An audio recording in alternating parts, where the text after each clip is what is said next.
I wanna fly, fly away, far, far away from this place where nobody can bring me down, where nobody can bring me down. I wanna fly, fly away, far, far away from this place where nobody can bring me down, where nobody can bring me down.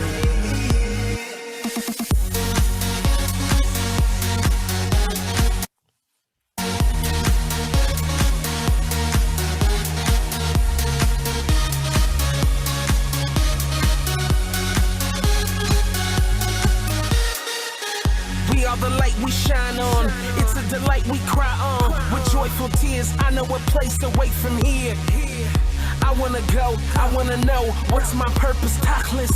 I wanna glow, I wanna show my inner greatness, not fear. Nobody knows my pain, but I'm ready to make a change. Thus, here's my heart of anger, replace and rearrange it. See, I need freedom for me to be all I can be. He'll look from heaven and see I chose to leave here to me. Fly, fly away, far, far away from this place where nobody can bring me down, where nobody can bring me down.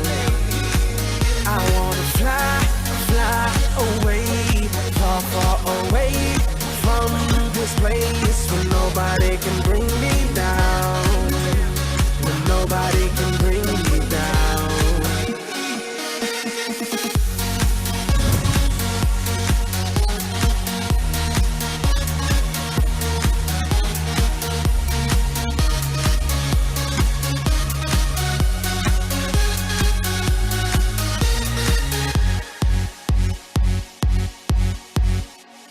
This is the moment to make a blanket statement.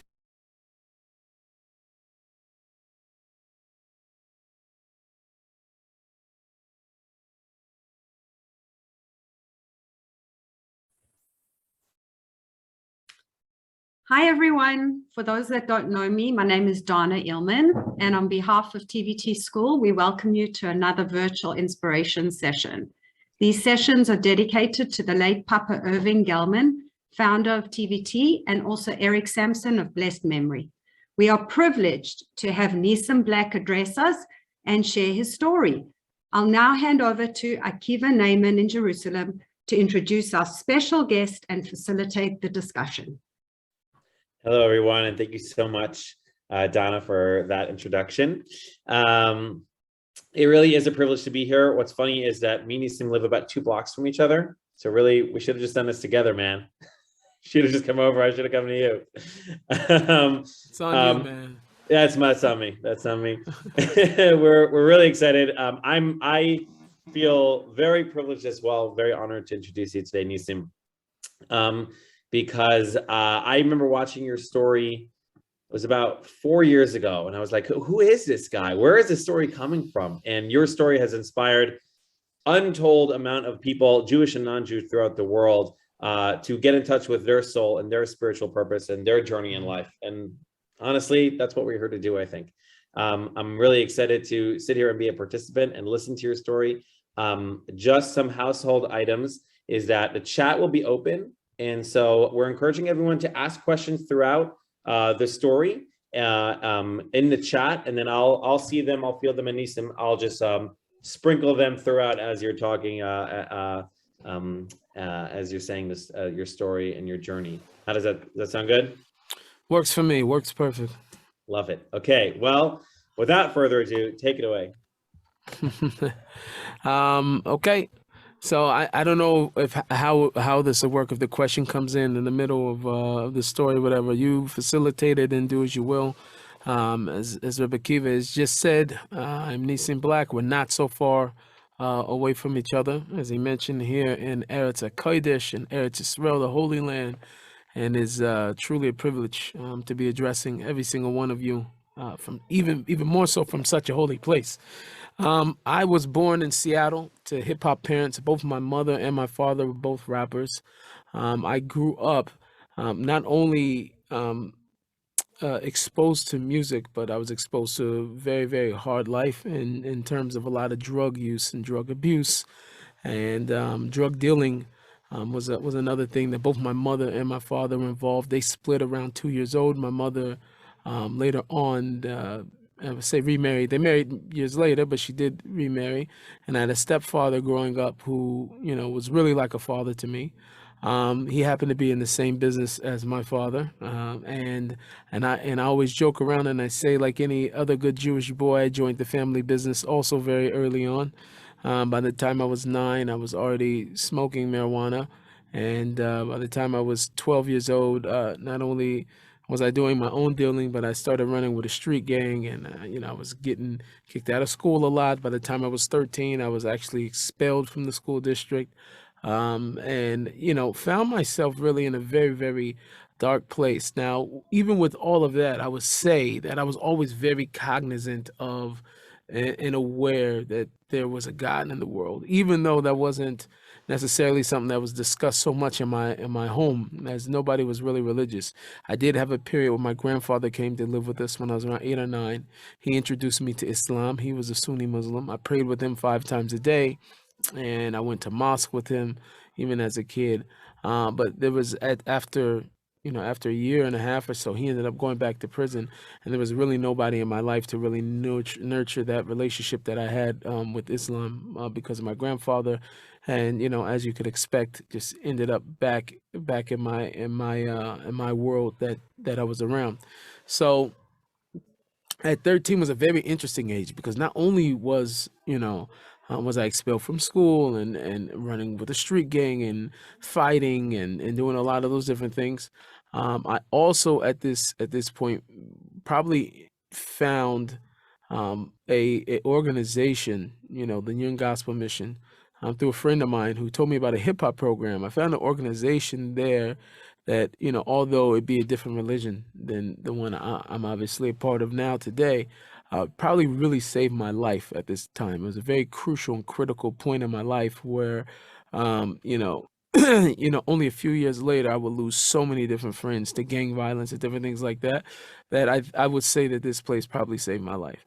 I ended up going there just thinking it was going to be a hip hop program. I didn't really have so much expectation. The God thing wasn't definitely on my mind in the forefront, but like I said, there was a cognizance of God, but it wasn't like something that I was actively seeking at this point. Later on, while I was there was an uncle of mine who happened to also have been a Muslim. He was a different sect from my grandfather, who did find his way to, like, I think he sort of found some type of chen or some type of favor. So in my eyes, that I seen that he had some type of religious structure and all this, and I did have a sort of a thirst for it. And because I was familiar with Islam, I started becoming very close with this uncle. And then I started to pray with him also too, and I would pray, the standard prayers as it was, and all the while I was doing this and going close to this, I was still going to the Young Gospel Mission. So they immediately invited me to go to camp. I ended up going to camp with them, and at this camp, which was very interesting, at this camp, it was sort of like it wasn't a resort really. It was like, it felt like a resort. It was a camp, but it was like a way to get away from the rest of the world. It was in the middle of nowhere. Every single fun amenity activity, it was never a dull moment, when we were there. But it more than that, it served as a place where we were able to really let loose and let out a lot of deep things that were really inside of us. There was a powerful speaker. He spoke. I think he spoke for an 8-day period. When he spoke, he would give certain fragments, different pieces of his story, and by the end, he would leave us with a group, with a set of questions, and we would go back into our discussion groups and we were talking about it. And I think it was there that I first started to really sit on that and digest it and really look at my life from a different perspective, and each day it was growing more and more as he was revealing more of his story. Obviously, they had to have somebody that was very relatable to the rest of us. And at the end, they did, the Christian thing, massive altar call. We all went down, and many people, gave their lives to Christianity, and I was one of them. And the reason why that was such a critical point for me is because, by this time I was 14 years old. By that time, that summer, I had a new chance, and my new chance was that I was going to be able to go into high school again. The trouble that I got into when I was younger, a lot of those stuff, it just sort of faded away, and I was able to get a brand new start. Now, going into high school, I thought to myself that since I was, so troubled in my middle school years, I would go in, I'd be a very quiet kid. I'm not going to seek to, be popular. I don't want to be the class clown. I definitely don't want to be the troublemaker anymore. So I sort of get a new start at life. So that's what I'm going to do. I ended up going into my high school years thinking like, I was going to be able to sort of like change my nature. It's not really my nature to be like the quiet kid. I'm not so loud and abrasive, but I just definitely was not the quiet kid. So all of this will come to a halting stop when there was a pep rally assembly. Yeah, the 9th grade, 10th grade, 11th grade, and 12th grade.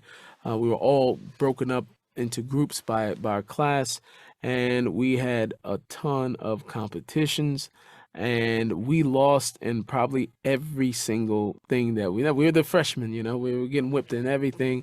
A lot of those things were physical sports. The kids were physically bigger than us, everything. And the final competition that they decided to have was a rap battle. Now, if there was anything that went into our favor, it was this. So, they at this point, they went and grabbed another person from each class, and they had us all go up to go and do our thing. Now, the typical rap battle, as I'm sure probably many of you know, is two guys standing, with a microphone. One takes a turn and speaks Lashon Hara on the other guy in a very creative way. The other guy spews back his Lashon Hara, and that's pretty. And whoever has the worst or the worst or the best Lashon Hara wins, right? So that's the traditional sense. That's a good quote. Huh? Yeah. The best Lashon Hara. That's the quote. That's the quote, right? So these, the typical battle is that way, and I forget how they divided it, but we had a chance, each person to go. And I went last as the underclassman, and I decided to do something different, not because I was such a big fan of the Chofetz Chaim and I was so careful about Lashon Hara or evil speech or anything.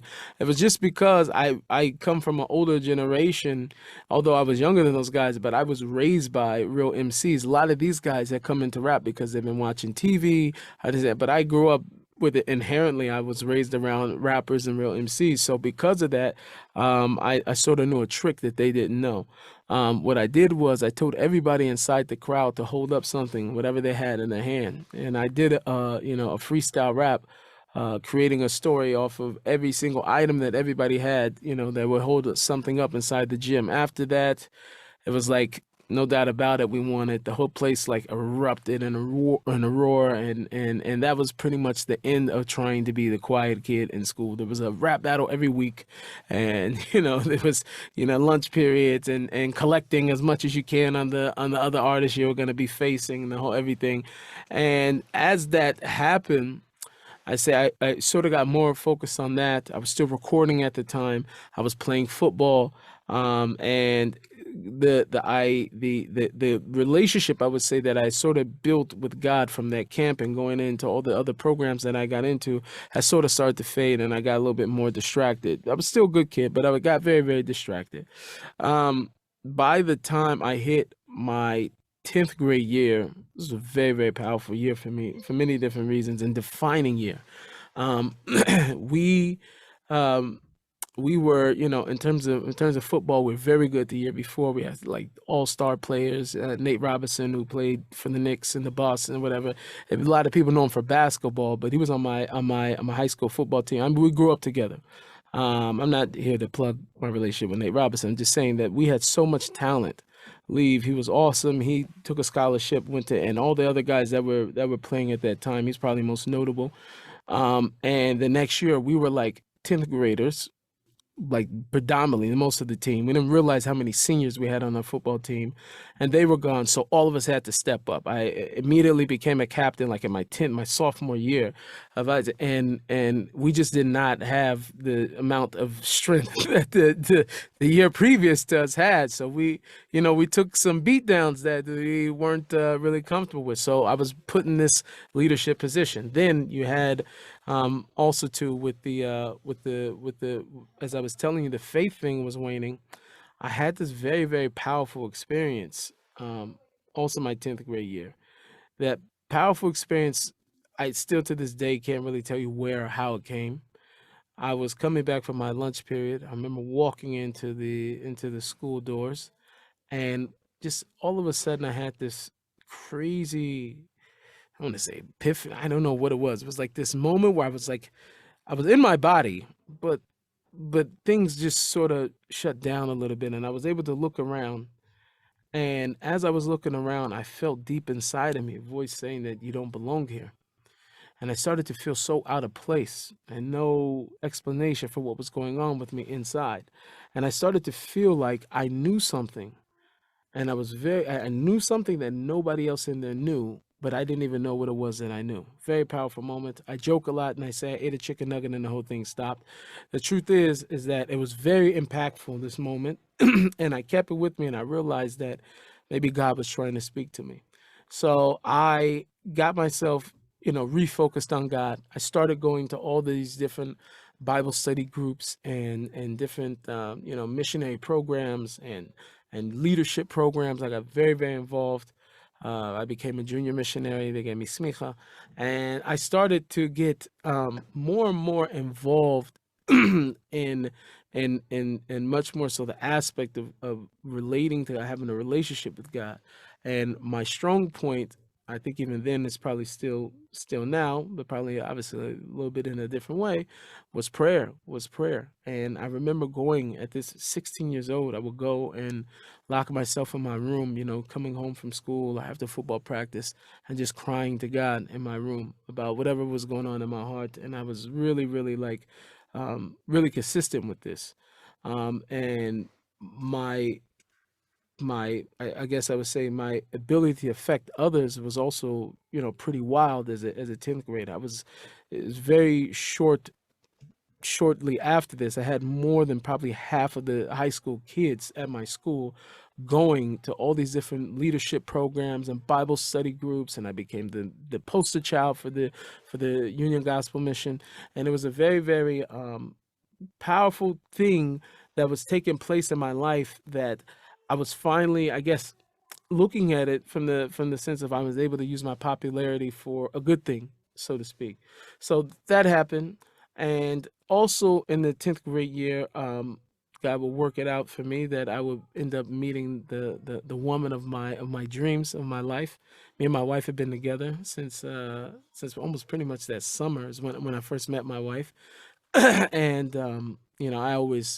I jokingly tell her, but the real truth is that after I spoke with my wife, I met her through a mutual friend, and she couldn't stop thinking about me after that, and so she fell in love with me like on sight, even with my football uniform on. I like completely wowed her.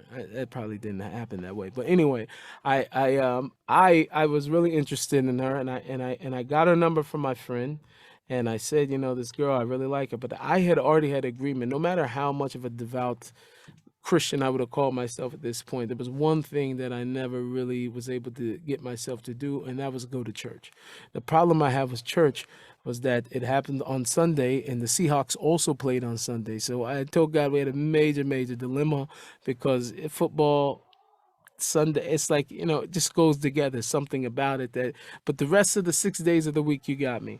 So when my friend told me that, and order if I really wanted to talk to this girl, I had to go to church. I said, It seemed like she would have been a nice girl. Seemed like it would have really worked out. And then he told me that she actually goes to church on Saturday. She was There's a Seventh Day line. Adventist. Yeah, Seventh Day Adventist. So it worked out. She was already in preparation for Shabbos, for Sabbath, and so that's how I knew she was the one. And we started dating. So that's all 10th grade year. So my 11th grade year would be a little bit more defining. Obviously, more recording, more music, more everything. And a demo of mine ended up making it to the desk at the end of my 11th grade year, ended up making it to the desk of an A&R from a record label. Record labels, just like now, just like they were then, always looking to recreate the same exact thing and infiltrate whatever else is going and selling records on the radio. At that time, I was obviously making much more positive music because that's what my life reflected, but they wanted more gangster rap. And because it was a lot of money, which I would have assumed to be a lot of money back then, but after being, religious Jewish man and having Pesach and Sukkot and everything else, back then I don't know if it would have been a lot of money now, but back then it was a lot of money. And I thought, I would just at this point I would send in these records and I would, flirt with this idea of making gangster rap really and fantasizing this world. And I had a very good uh, uh, had a very good vision of what that would look like because I had lived that lifestyle and I grew up in it for so long. But I thought I'd do it and I would never really change. I would just sort of like, pretend all of this. And what I started to notice was after I started to make these songs is that I slowly started to forget who I was. And it was a real inner conflict that I was having with myself. And I had this, church-going girlfriend who was very sweet, and she was a goody two shoes. And so for her, I was one person.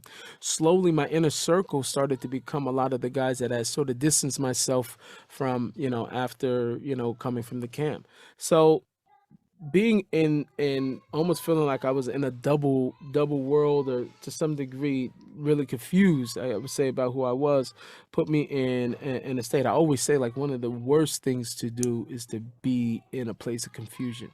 Even if you're definitive and you know exactly you're clear, and even if it's the wrong thing, like at least there's something that feels good naturally to the person once they feel like they're very clear on something. When you're not very clear on life and who you are and even how you're being perceived by people, it can be very, very tough. So I fought with that a lot, and that was very, very difficult to me, for me. Um, so long story short, I ended up losing my mother. She died of an overdose before I can even do any deal, and that was a very, very powerful and very, very hard time for me in my life. My mother and I had been like best friends. Losing her obviously destroyed me in so many different ways at that time.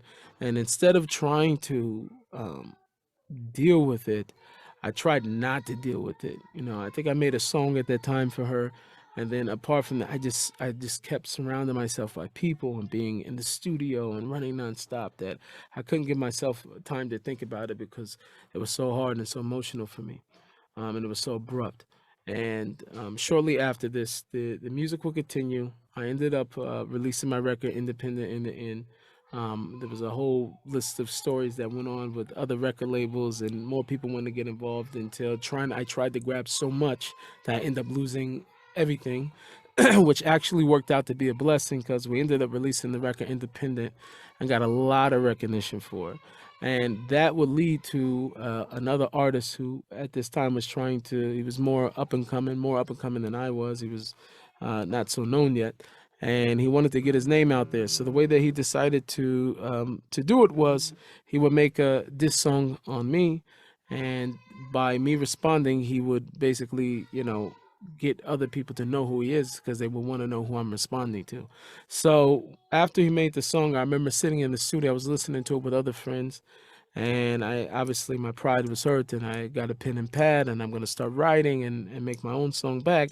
And another friend who was there, and he decided, he said to me, it's like, if we just go beat the guy up, he won't make any more songs. And safe to say, his ruling stood. And we ended up going and finding this guy in a nightclub, and we ended up getting into this fight outside the nightclub.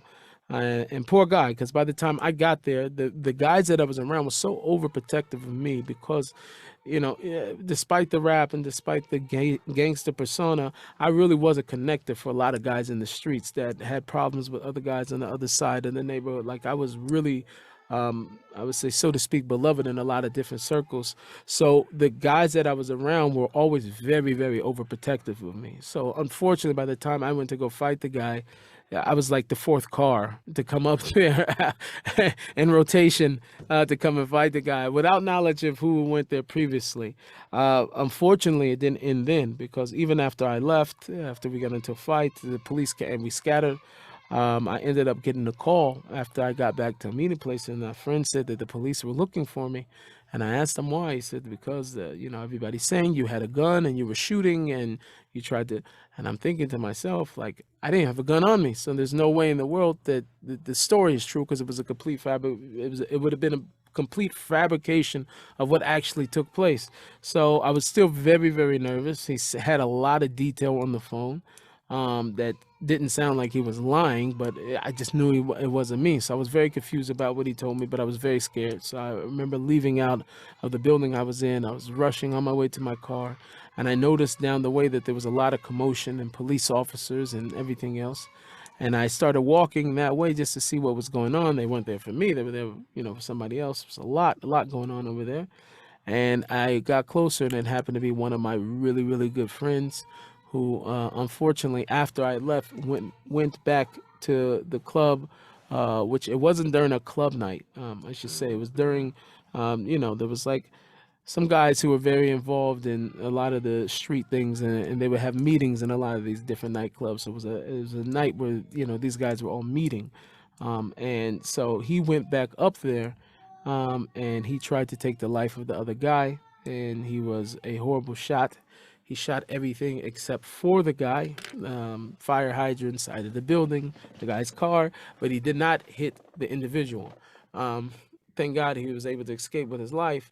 But the problem that I now had was that these guys that he went and shot at now had the oppression that I just sent somebody to kill them.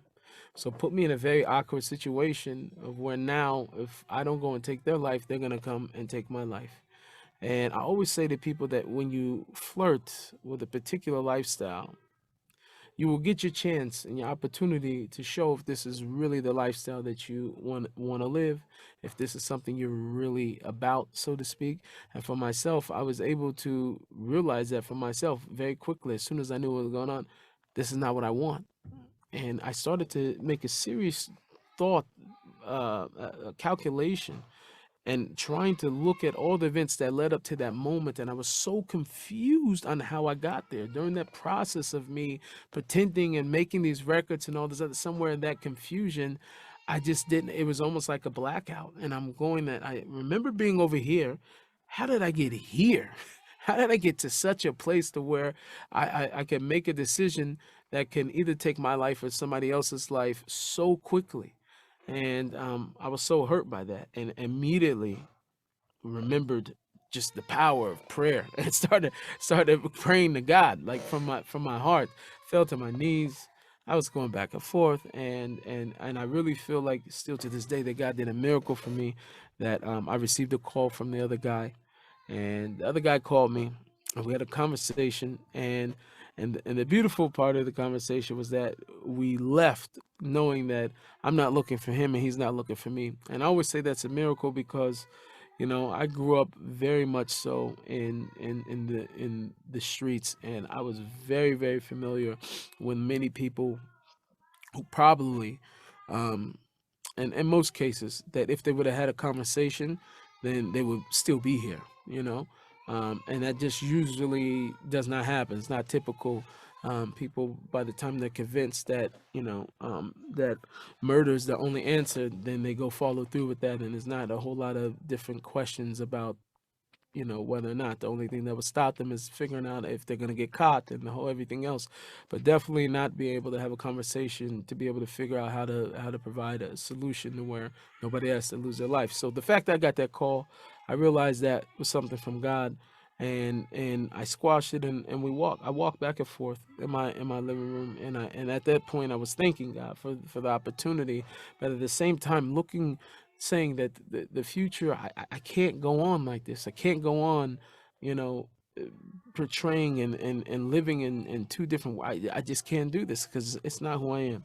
So I stayed home. I kept praying, and eventually I had this major desire to start reading the Bible again. I think really initially what triggered it, I don't talk about it much, but it triggered it is that, you know, was on the internet and I started watching a lot of, like, debates between scientists, creationists, and evolutionists. And then I moved on to, the different religions, and then I moved on to even more. And then I came across a video called Zeitgeist Refuted, which was by some messianic group, I think, and it was sort of um, uh, agreeing with the attackers of the original movie, I guess Zeitgeist, which I never watched, but I seen the refuted one. I don't know how that one popped up, but YouTube has its way, and it's always has. So this video pops up. I start watching it, and it really is agreeing with a different video that seems to be attacking major principles of its very own faith, right? Of Christianity and the belief of the of Christmas and Easter and a lot of different things that actually had come from different religions and different pagan religions before that were adopted by Christianity. So I started to be very, very challenged by a lot of these different things, and I really didn't have answers for them. So I started going to the Bible. I was very inspired to, and I started to think as I was reading my Bible and going through different things, started to realize that, I remember having a lot of questions when I was in that Bible study group that I don't feel like were ever really answered. So I started looking myself. I went to rabbigoogle.com. Rabbi Google led me to all my answers. And one of the first things it led me to was Chabad.org. And so from there, I got, a whole whiff of a whole new world. And the first thing that I did was I went to a Messianic congregation because I felt like that was a little bit more closer to home. I was finding out more and more about the Torah. I'm reading all these amazing scriptures inside of the Bible, and I start to notice that all these things, that these beautiful prophecies that had seemed to had everything to do with the church or with the Christian world, really was talking about the Jews. And I misread the fact that I was reading, and I only knew the way that it was given over to me, but I'm reading all these beautiful passages about what God is going to do for the Jewish people. And I started to relook at that relationship and say, wow, how beautiful is that? So even before I ended up going to the Messianic place, I took, the Quran and the Christian Bible, a few different versions of it, and the JPS Tanakh, and I was sitting 8 hours a day going between all these different texts until I was able to really narrow down. I was going through all these different texts. I was so confused, but I wanted truth. And my heart of hearts, I always say that, there are many different ways to seek truth. Many people ask me, do you feel like a person should, or you think it's dangerous? I always think it's the right thing to do, only if it's done, if you're seeking for the truth with truth, meaning if you're doing it truthfully. A lot of people seek certain things, especially in the spiritual world, based on their worldview, right? I already have a certain worldview. Now I need to find some type of belief system that fits inside of my worldview, because this is the way that I've been able to accept the world, and this is the way society runs. And if it doesn't fit in that, it has nothing to do with me. It's not my team, as we say here in Israel. So outside of that, there's another seeking, is that I have very big desires. I'm very passionate about certain things. And because I'm passionate about certain things, I need to be able to find, quote unquote, a truth for me that fits my passions and my desires of whatever it is that I have. I think the most truthful way to search is for one to search for something that, regardless if it goes against what I'm passionate about, regardless if it challenges the way that I see the world, I need a truth, an undeniable truth that stands up against everything else that I could have possibly believed to be true. I'll evaluate it. And not only when I find it, will I recognize it as the truth, but I be willing to submit my whole entire life for the sake of that truth. And that's what I was doing, really looking for it. Everybody gets evaluated, and I'm looking. I started to be so confused, and I started to fast because I'm reading these Bibles, these books, and you're reading, especially inside the Jewish Tanakh. This is the way of the fathers before. They spent a lot of time praying, crying out to God, and fasting whenever they were in such a major and a hard place. And I felt like the hardest thing for me in this world was to find out the truth, or what was the proper way for me to serve God. So I eventually narrowed it down to the Tanakh, the Jewish Bible, for various reasons. But I was going to Messianic place because I also believed in a lot of elements of the New Testament, of the Christian scriptures, and so I started going there. While I was there for about 2 year period, I was slowly getting more and more um, involved with just Judaism proper, learning more about halacha, and seeing that there's the amount of depth that there was to Judaism. So at the How are you peak of getting this, how are you getting more involved? Just like again on the internet, or was there it a was specific? more. I mean, yeah, it was more so on the internet. And then I would say maybe about a year and a half in, I started going to a Chabad on the east side, where there was a shir given a Torah lesson, and I would go there for the weekly Torah lesson. And I think, what really struck me more than anything is that, like, from the Christian perspective has always been that, the God really of the Old Testament and all that, it's all the same God, but God back then was less forgiving, and he's more kind now, that after Jesus came, then now everything's much more, more grace and different things like that. And I started to see things differently, that it wasn't necessarily like that. I'm looking at the Tanakh, and everybody's screwing up. You start to think about, like, who would write a book? Like, why would a nation write a book about how messed up everybody is and just keep talking about it? And that was so different than all the other books, right? Now they're not, it's never the good guys. The good guys are the good guys, and they never mess up. And the other people, they mess up, and they bring the good guys. But even the good guys in the Jewish book, everybody's messing up. And you see God have more grace and more love and more. And I started to see and feel somewhat like it was unfair. I really started to look at it and go, like, this is not fair. I don't understand this. How can God say that he chose this people? They keep screwing up, messing up, and he still's like everything surrounded them. And I started to notice something.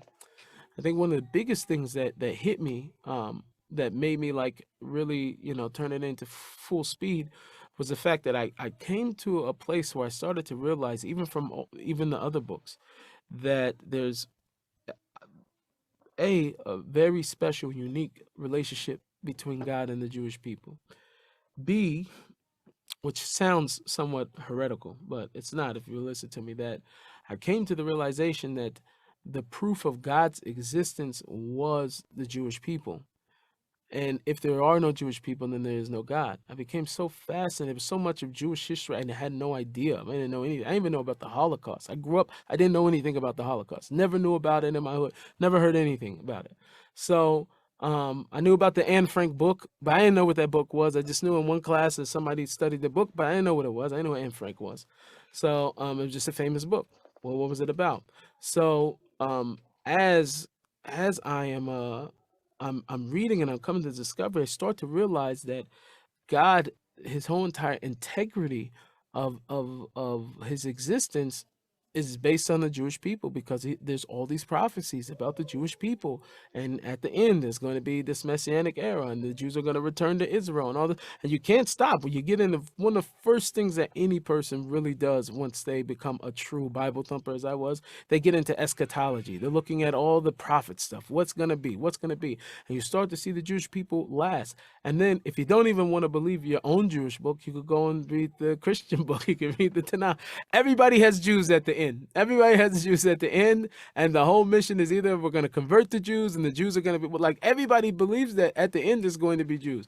What's interesting about that, though, is that, obviously, because of the tumultuous past and the history of the Jewish people, it obviously is something that has been said many times, but it shouldn't be. This is my own calculations. I was coming. There's something that shouldn't have been. So the fact that God said it and he's bringing forth a prophecy, and I'm looking, okay, he said they're going to be kicked out of the land. They were kicked out of the land. Everything just started to add up, and I started to realize, but God, why is that fair? They keep saying they turned their back on you, and why is it fair? I don't understand it's fair. And I said, listen, I'm also a screw up, so I also want to be a part of this. You're not going to reject me also. So I got really, really intrigued, and going to the Chabad and coming to my own discoveries, I wanted to convert. I wasn't very vocal about it, but it was the obvious thing that was going on. The rabbi knew it. And my wife, who at the beginning very much so opposed all my new findings and studies, but we at this point we're pretty much on the same page to some degree. And she came to me herself and said that I want to convert. I think we should convert. And I was very happy, and we talked about it. And I realized that although I grew up in my neighborhood, which is very, very close in proximity to the Jewish neighborhood, I seen a lot of Jews growing up, but I never seen black ones. Seen them in black, never seen black ones. So I was very nervous about like really even approaching and how we're going to come with the conversion. And I'm looking on the internet trying to see, is there Jews of color? Like, I found Ethiopians. It's like, yeah, but I'm not from Ethiopia. So I'm finding all these different things. And one day, I was at the grocery store, and I hear in between the self-checkout, Shabbat Shalom, brother. And I turn around, and it's a black Jewish guy. He's in the store, and we start talking, and he invites us for Shabbos. And his name is Yaakov London, Master London. He's here in Israel now, in Jerusalem. And he happens to be a dojo master, a kung fu guy. So he was like in kung fu gear, and he had seat down to the floor, and he had a black keep on. I was very confused. But anyway, he invited me, and we started going to him for Shabbat, and more people started to invite us, and became very, very clear. At the peak of all of this, my last interaction with the Messianic community happened when there was a major conference. They were doing it in Seattle. For the first time, and the Messianic communities are, Jews, pretty much like Jews for Jesus, who all come from all different places. And this was the first time the conference was being held in Seattle. And so the place I was affiliated with was sort of hosting it at one of the hotels. And they warned us before the conference that there was going to be, Jewish anti-missionary rabbis there, and if you see them, don't talk to them, don't greet them, don't speak to them, just walk past them, don't engage in conversation, they're dangerous, whatever. So me and my brother-in-law, who was on this journey with me at the time also, we decided instead of going to the conference, we would hang out with the rabbis for the 4 days that the conference was taking place. So that's what we did. We hung out with them. Rabbi Michael Skobek from Toronto, and I think it was Rabbi Eli Cohen, who was originally in Australia, but now has moved to Toronto since.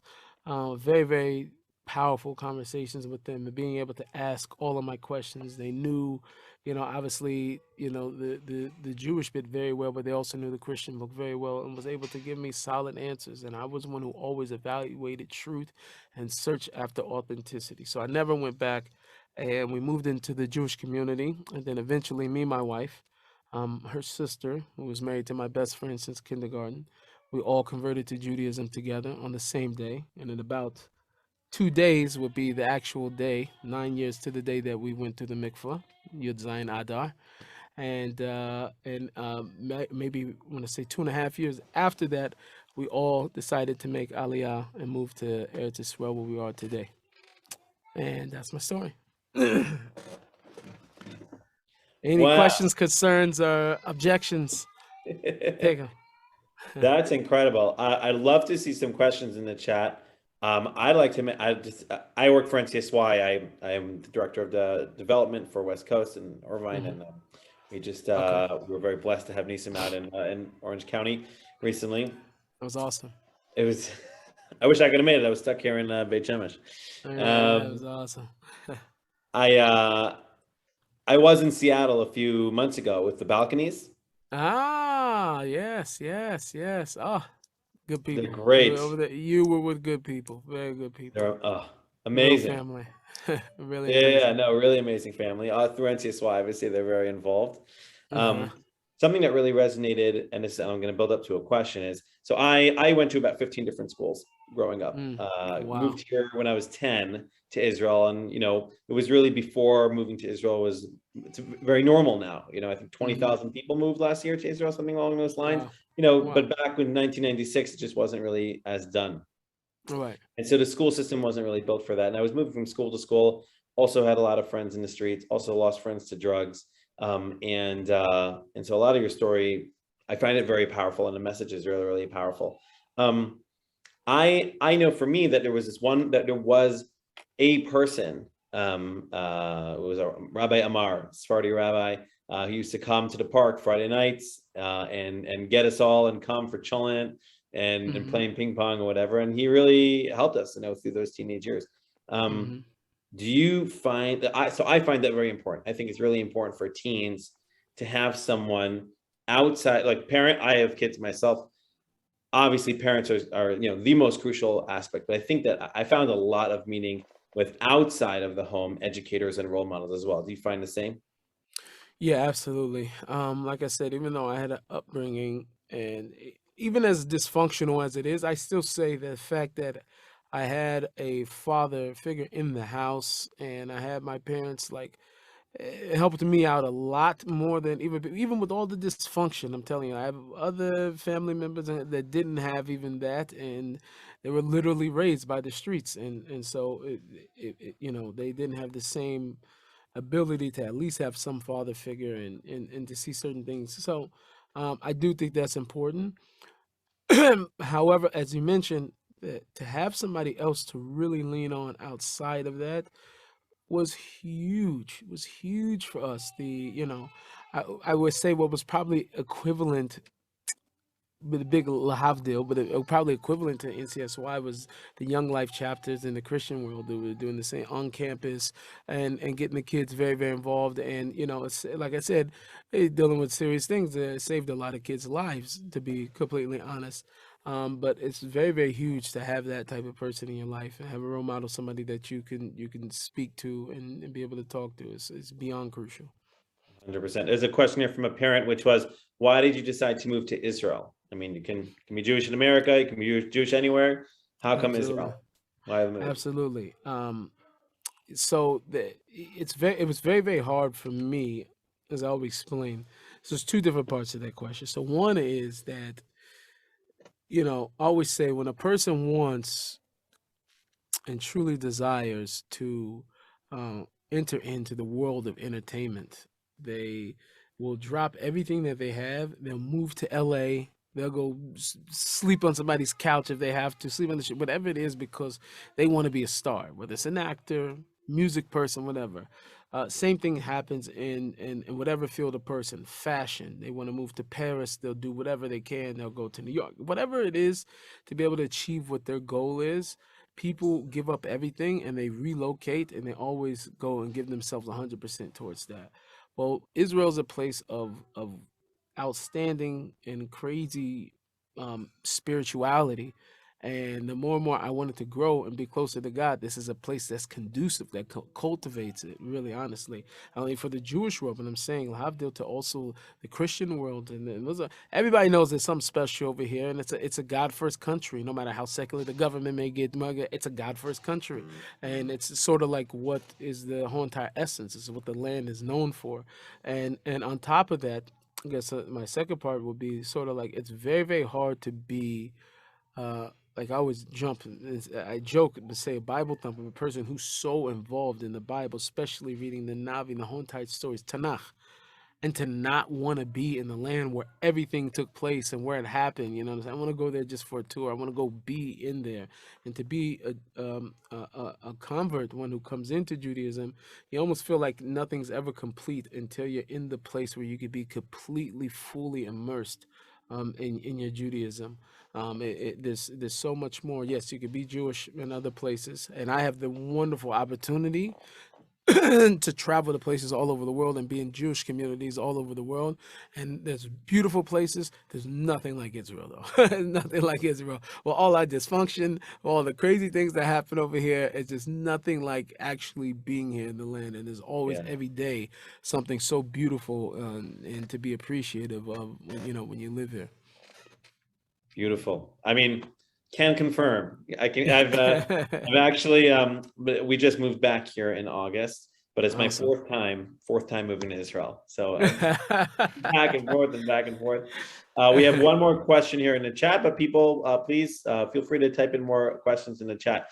The question is there, was there like any one moment or question, excuse me, one moment or something you learned in your reading the Bible journey that kind of was like, oh, I want to join Judaism? Was there any like one specific message or one specific thing you learned?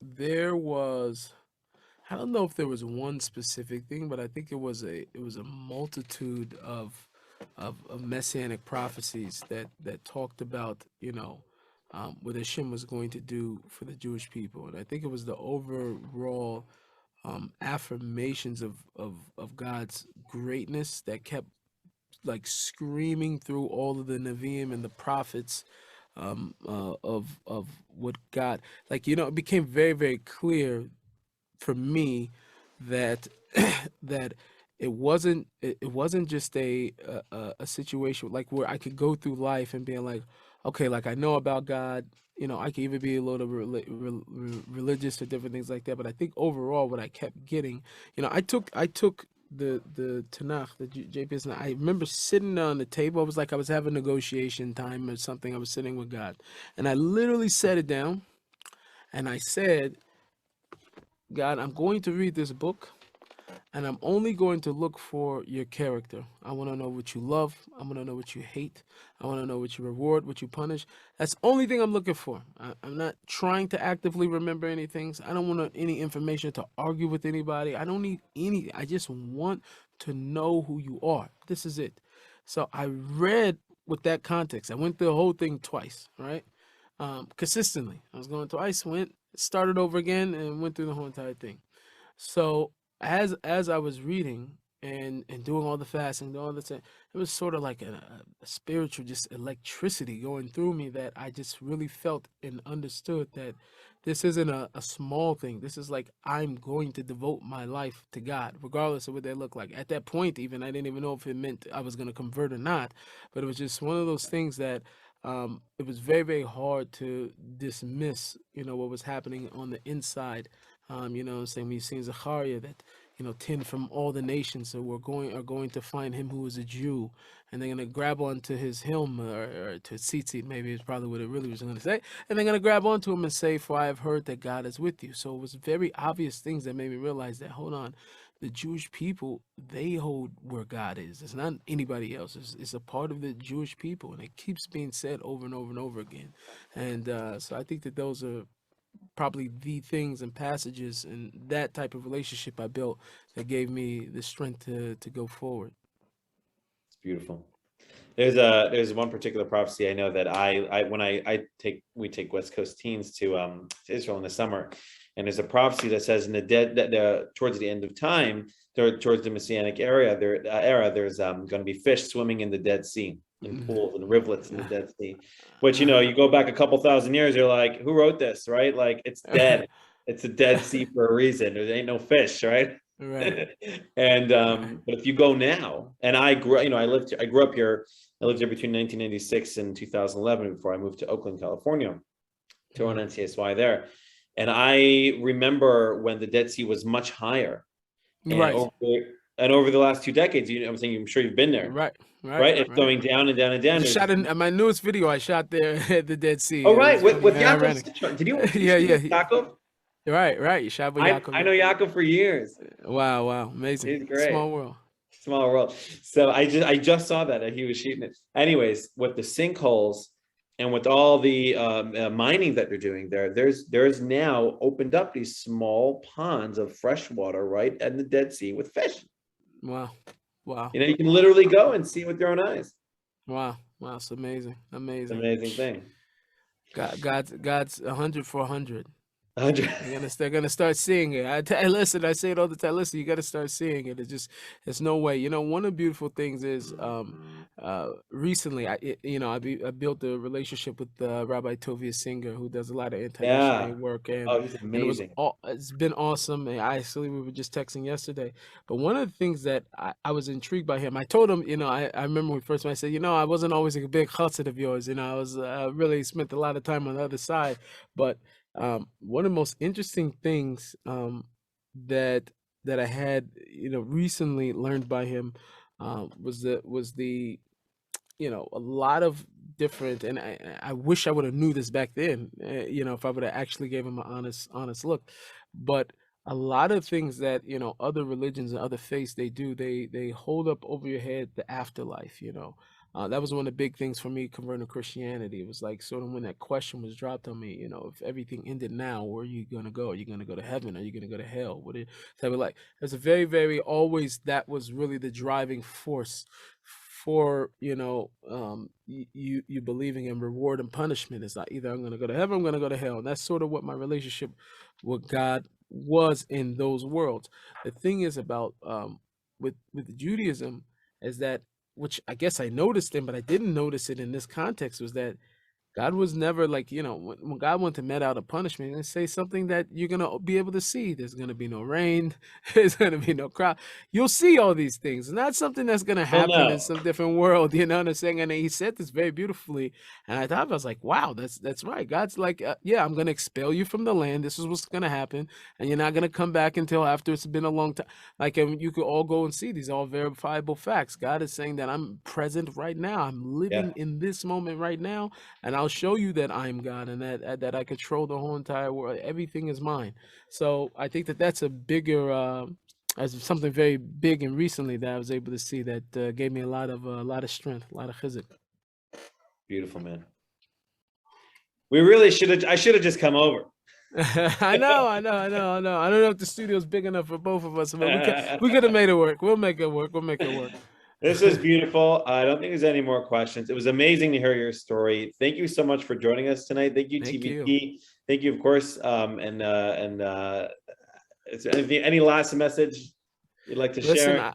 I really would encourage everybody as much as they can to tap in to Tanakh and Navi as much as you can, and really really try to do it. Like, even if a person's not big on going through before, okay, the first time don't, but something beautiful about, especially during this time, to be able to just like sort of hear and to feel that much closer to hearing God's words and through the Nevi'im and all the prophets and different things like that, and take claim, of really of your Judaism. Because, like I said, I made a wonderful discovery. I tell people all the time, like, okay, you're gonna tell me you're agnostic, you're atheist, like, you're the proof that God exists.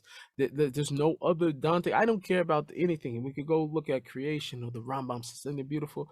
The Jewish people are the evidence. It just doesn't make any sense. If there's Jewish people here today, there's no armies that were much bigger, more powerful, than it should have wiped them, that had problems. That is nothing. It's a flick. It's nothing. But God said it will be, so it is. So I think that it's so beautiful to be able to see that inside, and to be able to build a relationship with God from the most ancient book in the world. So that's Thank my you, Nissim. that's my 2 Thank cents. you. Yes, more than 2 cents. Thank you so much. It's beautiful. It should be, again, Nischus from the Li of Neshama for Mr. Irving Gelman and Eric Sampson, Israel Ben David. Wishing us a beautiful night, wishing everyone else a beautiful day. And thank you again so much. Thank you. Thank you so much. We appreciate it. Bye now. Take care. All the best.